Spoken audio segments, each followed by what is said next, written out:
যদি বলা হয় বাংলাদেশের গেমিং কমিউনিটির ভিতরে সবচাইতে বেশি হাইপ তোলা কন্টেন্ট ক্রিয়েটর কে, তখন আমরা নিঃসন্দেহে গর্ব করে বলতে পারি আমাদের একজন বাংলাদেশ টপ 1 আর একজন মিস্টার ট্রিপলার আছে।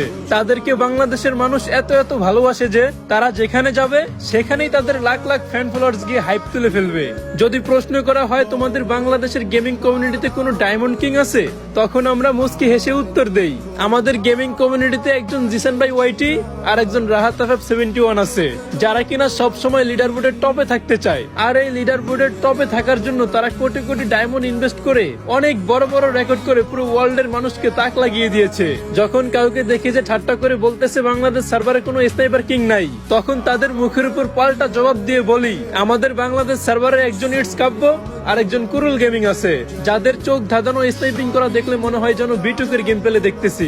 যদি কেউ আমাদেরকে বলে যে তোমাদের বাংলাদেশের গেমিং কমিউনিটিতে হয়তো ফ্রি ফায়ার নিয়ে কেউ ফানি কন্টেন্ট ক্রিয়েট করে না, তখন আমরা হতাশা ভরা চোখ নিয়ে নিচের দিকে তাকিয়ে বলি আমাদের গেমিং কমিউনিটিতে ছিল গেমিং উইথ তালহা, বটলা নাহিদ, পুরো রুবেল, মামা গেমিং সহ আরো অনেক ফানি কন্টেন্ট ক্রিয়েটর। একটা সময় ওনাদের ভিডিও না দেখলে পেটের ভাত হজম হতো না, আর আজ বহুদিন হয়ে গেল তারা কোনো ভিডিও আপলোড দেয় না, আর আমরাও একটু মন খুলে হাসতে পারি না। আর হ্যাঁ, তোমাদের পছন্দের ইউটিউবার কে কমেন্টে বলতে হইল না।